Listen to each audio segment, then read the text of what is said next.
أعوذ بالله من الشيطان الرجيم بسم الله الرحمن الرحيم الحمد لله رب العالمين والصلاة والسلام على رسول الكريم وعلى آله وصحبه ومن استنى بسنة يوم الدين ربي اشرح لي صدري ويسر لي أمري وأحلل عقدة من لساني يفقهوا قولي السلام عليكم ورحمة الله وبركاته.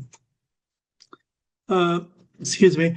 Eid sort of Ramadan Mubarak to all of you, and thank you for attending the session. I know it's very hard for a lot of us because of different time zone, but thank you very much for your fidelity. Right? People might think, why am I talking about addiction and so forth? The thing that probably a lot of people don't know. I was involved with addiction from 20-25 years and written many books. I was senior lecturer in medical school in London, St. George's, now St. George City University, and also, I did some professorship in Brazil as well. So anyway, and I've written a few books on addiction and alcohol and drug and so forth. So anyway, today we're looking at therapeutic fasting in Islam. So we try to address within a short time, the sort of addictive behavior, compulsive sins, and habit formation, craving. Now, what I hope this lecture would show you that fasting is not only a ritual, but a psycho-spiritual therapy that reshape our relationship with desires, compulsion and guilt, and also habit as well. So the goal is to provide some tools for understanding, the therapeutic fasting in Islam from a psychological point of view, from a neuropsychological, physiological, neurological point of view as well, and also that includes some sort of behavioral transformation. Just these some of the books, and only the left one is relevant. Why it's relevant? Because it's more applicable to addiction from Islamic perspective. The other two is written. Well, the middle one is secular anyway, and the one on the right, of course, is to do with mother of all evils and addictive behavior from Islamic perspective, but they're a bit different from the two extreme one. So if you're interested, you might have a look at these. Now, the aims, hopefully, that I'll try, let me just technicality there with that, to examine the psychology of therapeutic fasting, to look at the view of self and desires, to look at what we call the habit formation. How do you form habits, and also how do you reset the behavior? And of course, to discuss fasting, more or less some sort of intervention. And basically, we're going to look at, 𝗥𝗀𝗀𝗽𝗆𝗆, the way he looked at addiction, and he's probably his proposed sort of psycho-spiritual intervention as well. Right, so these are some of the aims. I hope can choose it. Now, to put in context why addiction is a global concern for Muslims. Now, we know that it's been there for years. It's nothing new. It's been going for the last 2 or 3 decades. We don't talk about it then for all sorts of reasons and taboos. But anyway, it is a universal challenge because it's not confined to a particular culture, ethnicity, groups, religion. Muslims, like all communities, face raising challenges with not only substances in terms of what called alcohol, drug, and synthetic, and so forth, but also behavioral addiction. What I mean by behavioral addiction is to do with gambling, is to do with pornography, and this is what we call behavioral addictions as well. So, of course, we have the Quranic prohibition intoxicant, yet globalization and technology has made them more accessible, than ever. It has a spiritual impact, because it does before the mind, like it's been said previously, but also it erodes spiritual consciousness. And in the end, it does create some sort of guilt, shame, and disconnection from Allah the Almighty. So this, this makes recovery not only a medical issue, but a spiritual imperative. So addiction tend to undermine the spiritual foundation, creating guilt, shame, and a sense of discomfort or disconnection from oneself. So therapeutic fasting can help restore that balance by reorienting the believer toward discipline and also that conscious, which is called taqwa. We also have spiritual reframing. In Islamic thought, addiction is not only a psychological and medical issue, it's also seen as a form of being slave, and enslavement to desires, and distancing a person from Allah, So this framing or reframing helps us to understand addiction as both a clinical but also a spiritual imbalance. Of course, have an effect on family, because addiction can strain these bonds, family bonds, the secrecy, the stigma, denial often prevent families from addressing these issues openly. Youth are particularly vulnerable because of peer pressure, the lure of digital habit, digital technology that erode the spiritual and social well-being.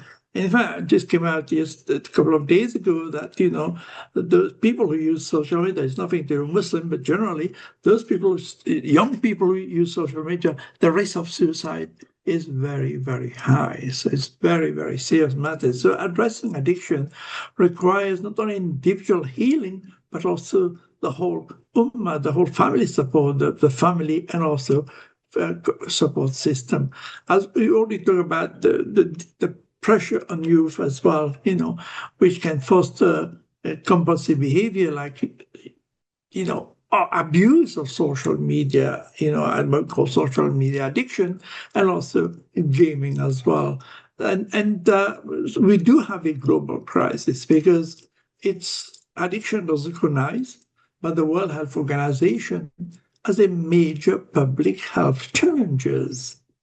And so it highlights, its consequences, not only physically, medically, socially, financially, economically, but also spiritually, legally, as part of spiritually as well.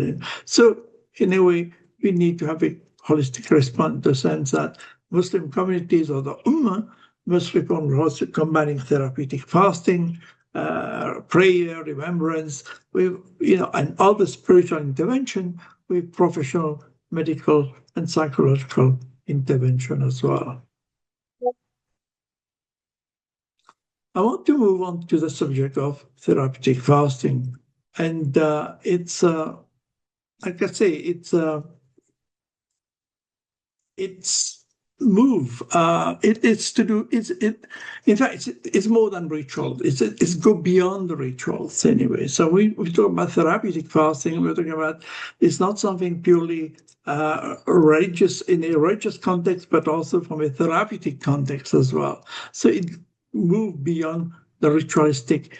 And when you do therapeutic fasting, it does interrupt cycle of desire. Now that's applied to fasting in Ramadan as well, because you find that a lot of people who probably smoke and have addiction, and during the between sharing and iftar, they don't have any cigarette, but they probably have many coffees or cigarette or chocolate or whatever the addiction is afterwards. But still, one could see it as a strength anyway, because they have managed for 10, 12, 14 hours, probably more some countries, they have managed to be abstinent. Now, they can do it for that many hours, that's a first step. I see it as positive. It's not a negative thing. So if it is to do with treatment, we won't go into it. Of course, therapeutic fasting is about disciplining the nerve as well.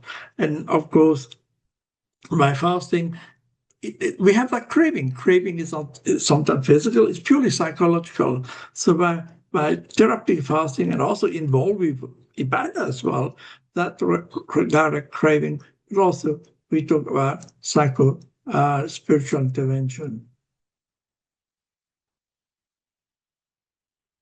Now, Islam is on the cell and desire. To understand that, we need to understand the nafs. Because without understanding the nafs, it's very difficult. We are trace state of the nafs, which is found in the Quran anyway. Nafs of Ara, which is a commanding self, the last one there. This is the one that is subjected to desires, to compulsions.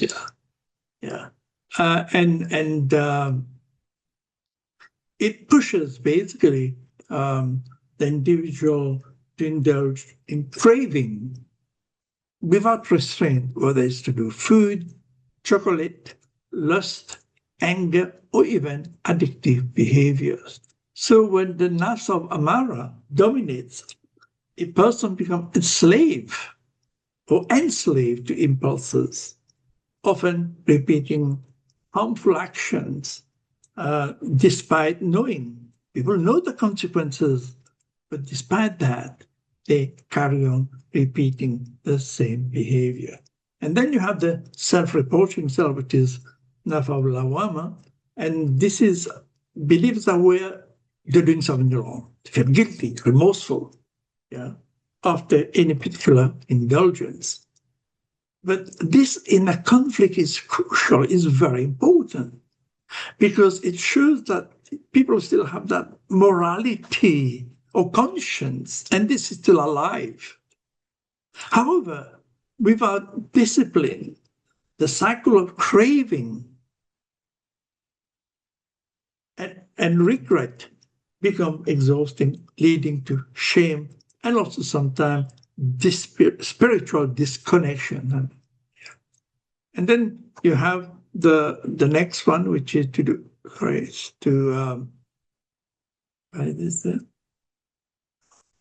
nafs of mutmainna, which is the tranquil self, which is the first one. This is the highest state. This is where the self is in obedience to Allah. Craving they're not eliminated completely. But what you are doing, you're mastering, you're overcoming, you're managing. Because it would be totally impossible not to crave, not to have that psychological craving, no matter how long you've been abstinent, no matter how long you've been off the chocolate. Well, now, during Ramadan, maybe by now, people are used to it now, but the first few days, those who drink a lot of coffee would have had a lot of withdrawal effect of caffeine, headache, irritability, etc. Anyway, so this level, this state, craving are not eliminated, but we are mastered. So the believers become calm, sakina, serenity, and desire, which fall as aligned to divine guidance rather than compulsion. Now we can link craving to compulsion in the sense that because craving itself is a very powerful urge, many psychological, that feel urgent and overwhelming. It overwhelms the person. So they often, if you can meet that craving, it does give you a chance of relief, pleasure, as well as a form of escapism. So from a psychological point of view or perspective, craving activate the brain reward system. In the brain, let's say we have a central nervous system, we have a reward system. We won't go into the detail on it, but it activates that. So the more we give in, the stronger the habit loop becomes. I'm going to explain the habit loops later on. So the brain begins to expect the behavior when triggered. And of course, people have difficulty resisting short-term pleasure, because we live in a world where we need immediate gratification anyway. And also we have lots of weak impulses, that happen under the trial and tribulation, happen under the stress as well. What about linking? The same thing we're talking about here. Craving, impulse of the nafs of amara, guilt. You have this sense of guilt. This is whether food, as I say, loss of substances, or even compulsive habits, are the impulses. Yeah.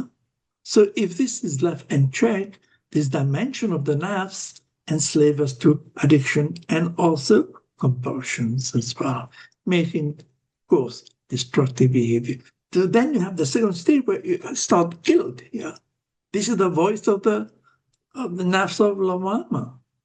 So when you start having this craving or indulge in this craving, there's a little, inner voice there. Conscience awakens. Yeah, this is nafs of lawama, the self-reproaching voice that brings not only guilt but also remorse. But that it is a spiritual awareness. It's a positive thing, because if you didn't have it, you're dead. You have a dead calm anyway. So it's a sign of spiritual awareness. But if the cycle of craving and guilt repeats without discipline, it can lead to shame, despair, as I said, disconnection with Allah, and finally recovery and self-discipline. So it's true. Many of the spiritual interventions, ibadats, the believer can weaken the nafs of mara and strengthen the self-discipline. So over time, this leads to a state of nafs of mutmainah, the tranquil self. Yeah. Here, as I said previously, craving is not destroyed. They're not totally eliminated, but they are mastered. The believer finds sakina, finds serenity in obedience to Allah. Recovery from addiction and compulsion is essential. It's essentially the journey of moving from being enslaved to desire towards the continuum of tranquility in faith, in religion. What we need to remember is addiction and compulsive sin are manifestation of the nafs of amara, because it overpowers the self. So fasting, whether therapeutic or not, addresses imbalance by withholding what we call immediate gratification. For example, fasting weaken this command, weaken this commanding self. It strengthens the nafs of lawama, reproaching itself, and also nurture the nafs of mutmainah, the tranquil. In this way, fasting becomes a psycho-spiritual therapy, training the believer to resist craving and redirect toward worship. But just basically what I said, anyway, just to summarize this, and so I don't have to say much about it. So, but the important thing here is the role of fasting here. As I say, this psycho-spiritual therapy, it's an intervention that interrupts that compulsion. Now, let me define what is this couple of concepts which I think you should understand. Obsession and compulsion. Obsession is my thought, what's going in my head, that obsession. Compulsion is a rituals. Okay, so to make it clear. So in that sense, what fasting does, it interrupts that compulsions, that rituals. Yeah. But also it affects, the obsession as well. In fact, both really. Both obsession, my thought, but also if we say that craving is psychological, then also it affects my compulsion, the rituals. It direct desire. It restrains the self. So that's why we say it becomes a psycho-spiritual therapy. In the of sin, it's not a one-time, as I say, a lapse. A lapse is like a shortened sort of break, anyway. Not every lapse is different or serious. But the thing is become a pattern. There's a pattern of behavior. So a person, for example, may sincerely repent, feel deep regret, and truly intend to stop whatever addiction it is, behavioral or pharmacological. Yet they find themselves returning to the same behavior. So that's related to maintenance of behavior. But this repetition can feel confused or can feel confusing, and also, of course, it discourages people. So it's important to clarify that this is not always just having weak iman or weak faith or a lack of sincerity. Often what's happening is a psycho-spiritual loop. The behavior for a structure similar to addictions. For example, something appears, a trigger appears, a cue. A craving builds. Maybe I think about it. The action occurs, which is a compulsion caused by indulging in it. It provides me temporary relief. Over time, both the brain and the nafs, here the nafs is not the soul, it's the self, both the brain and the nafs become conditioned to this cycle. If you do it all the time, it's become a habit. We'll come back to that later on. So it becomes conditioned to the cycle. And this repetition strengthens what we call pathways in the brain, what we call neural pathways. And this reinforces the pattern of behavior, the behavioral pattern. And that's why it makes it harder to break anything, this addiction cycle in a way, through willpower alone anyway.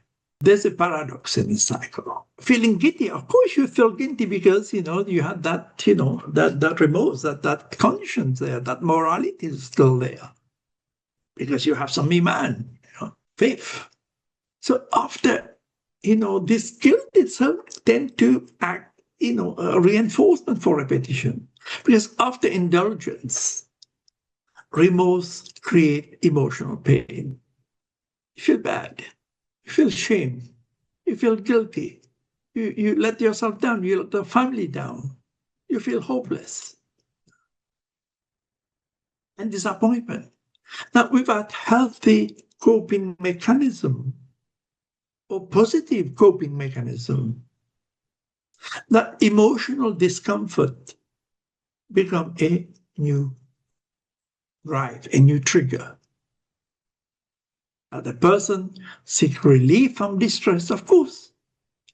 So what do? I return to the same behavior that caused it in the first place. And this creates a loop. Indulgence leads to remorse. Remorse leads to emotional distress. Emotional distress really, lead to indulgence again, which you carry on that cycle. Now, how do you break this pattern? Mr. Board have said to the addict that try harder. It requires more than that. It goes beyond that. It requires behavioral insight. Because first of all, you have to try to identify what are the triggers. How can we modify the routine of the person? Along with spiritual intervention that include making Tawbah in the first place, repentance, that's what I tell my patient to do first, self-reflection, structured disciplines, and so as you can strengthen the nerve first. Because sustainable change happens when psychological understanding and spiritual growth synthesize together, work together. This is when this happens. Now, let's look at the habit loop of compulsion. I hope I have it. Is it there?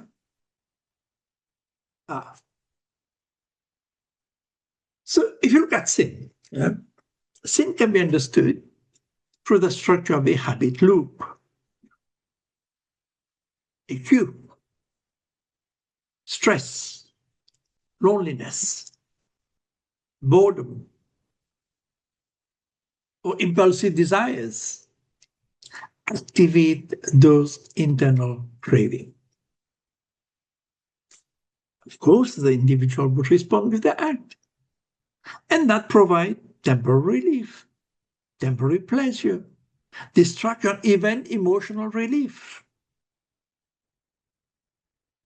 People tell you that they take heroin because it flattens the affect, it flattens the emotion. They don't feel the emotion, the pain, emotional pain. However, this relief is short-lived, temporary, and it's often followed by remorse, guilt, self-reproach.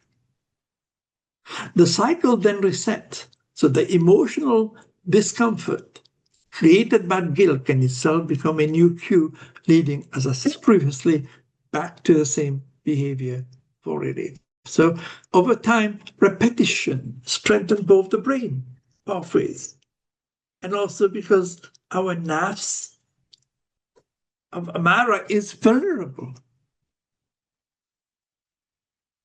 Now, if you ask people, involved in addiction, they would say that, they start as a conscious choice. It was purely for pleasure in a lot of cases. But this pleasure,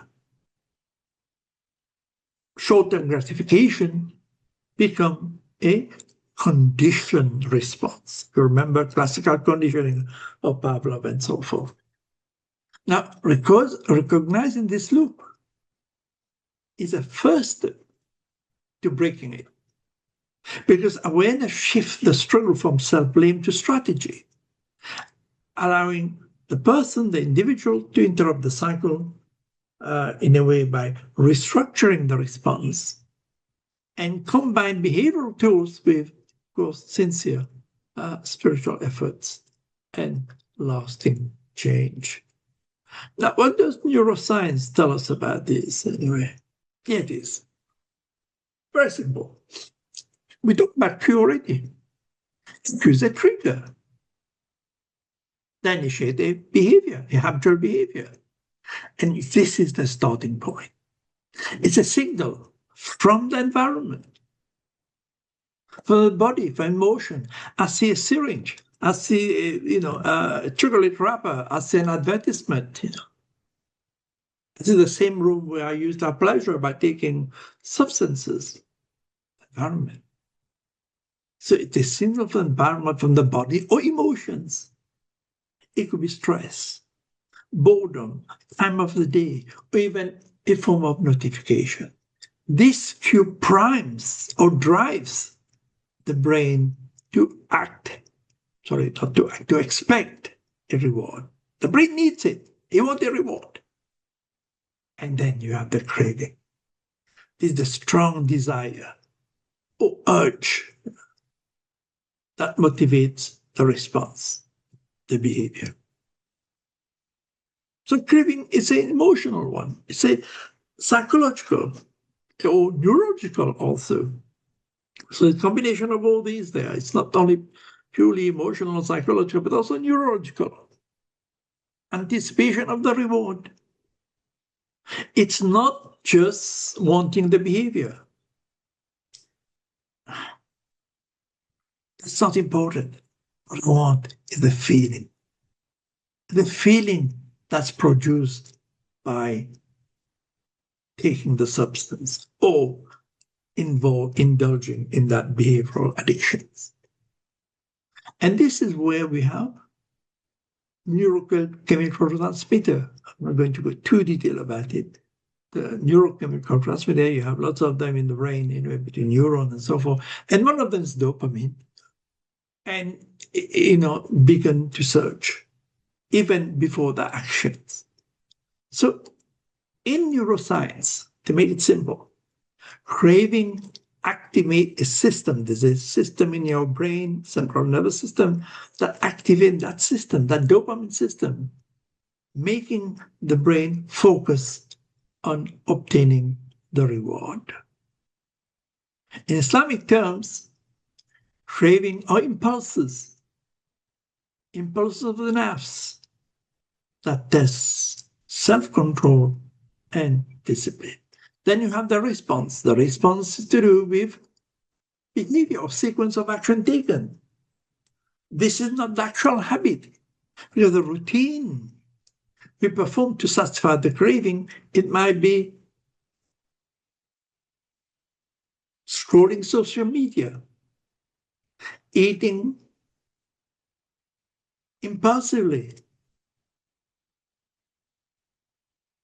or engaging in active behavior. Now, this response is often automatic. You're conditioned because it's been shaped by what we call reinforcement. It's been shaped by repetition. And then you have the reward. The reward is a positive outcome that reinforces the loop. The reward is what the brain is chasing for. It could be pleasure, relief, distraction, escape from reality, emotional blindness. Because this outcome reinforces the loop, making it more likely to repeat next time the cues appears. I'm going to go over it again and, just so EQ is a trigger, ancient habit. Of course, external, the example in daily life, for example, snacking, or you see a friend's message. This trigger you to checking your phone every few minutes, every now. Those people have nomophobia, which means they can't stay without their phone. And, neuroscience shows that dopamine system starts responding even before the action. So, because it anticipates that I'm going to get the reward there. So the key idea is to identify cues, the trigger.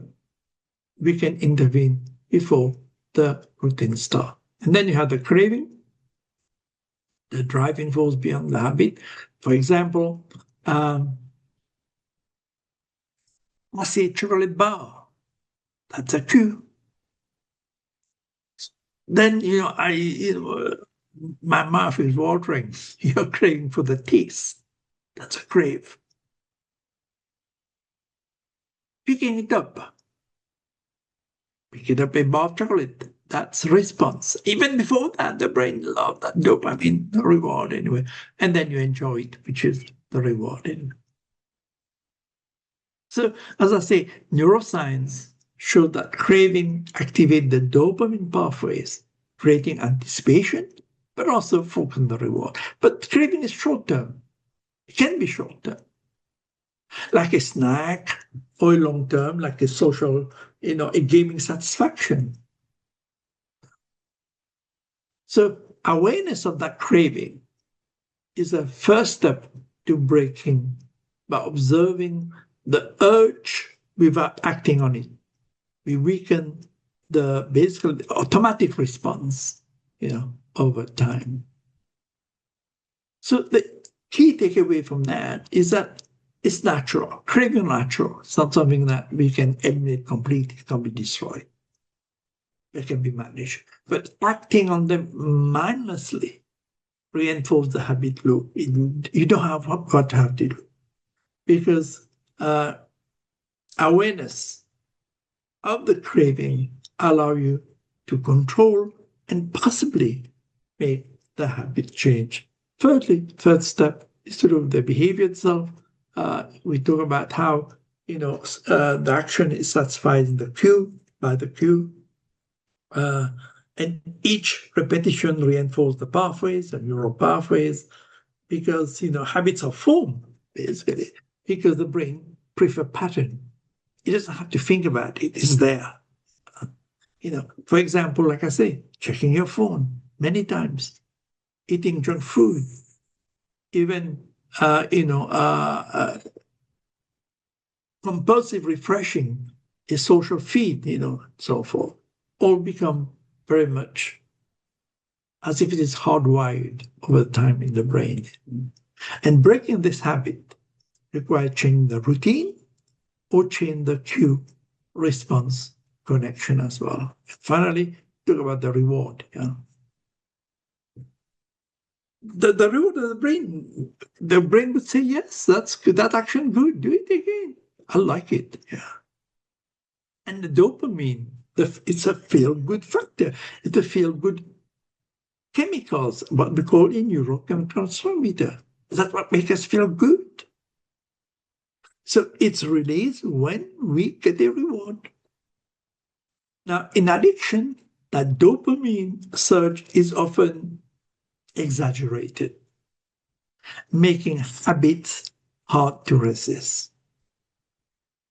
For example, the sugar in chocolate, likes, takes card on social media, or the stress relief from smoking all act as powerful rewards or reinforcement. So by understanding the reward, we can replace harmful habits with healthier routines that give similar satisfaction.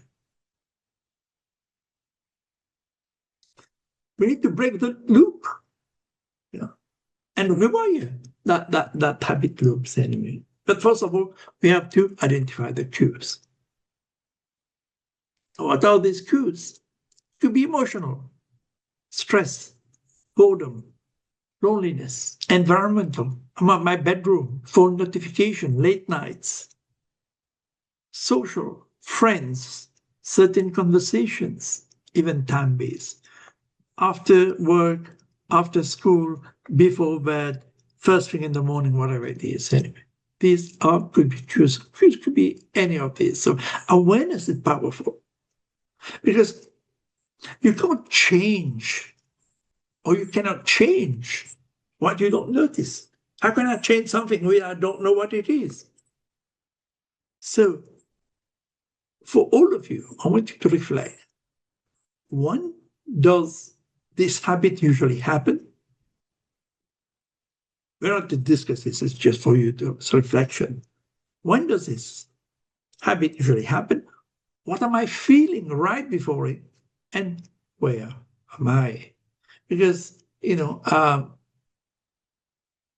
recognition of the habit creates a sense of a pause. And when there's a pause, this is when change can start, change begin. Secondly, we replace the behavior with alternative. Not easy to do, but this is the most important step because the brain is not attached to the behavior. It's not attached to my compulsion. It's attached to my reward. So scrolling your phone at night before you go to sleep, might provide relaxation or escape. Or indulging in burgers may provide comfort. Or gaming may provide achievement or stimulation.